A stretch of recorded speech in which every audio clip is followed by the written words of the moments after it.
So over here, you can see that I have a Premiere Pro project right here with subtitle right here. If you want to go ahead and burn in these closed subtitles with the video, for example, then you can change the setting accordingly in Adobe Media Encoder.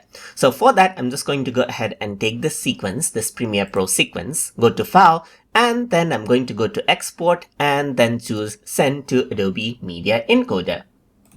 And Adobe Media Encoder loads up right here, as you can see, with the Premiere Pro project. So if I were to go around over here onto the export settings right here, this is what you have. You do see the subtitle right here, just like this as well in the preview.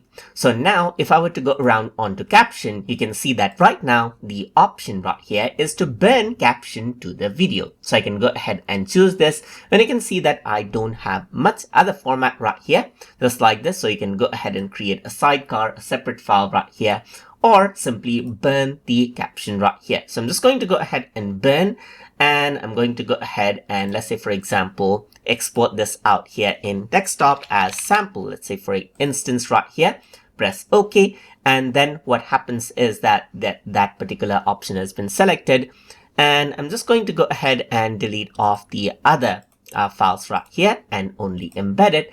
And as you do that, you can see the burn in captions right here, just like that on the file.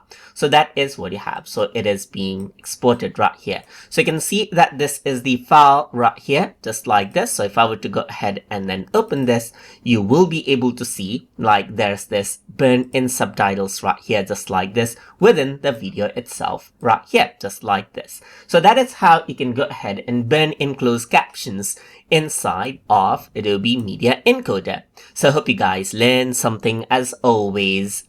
And as always, please like, comment, share, and subscribe.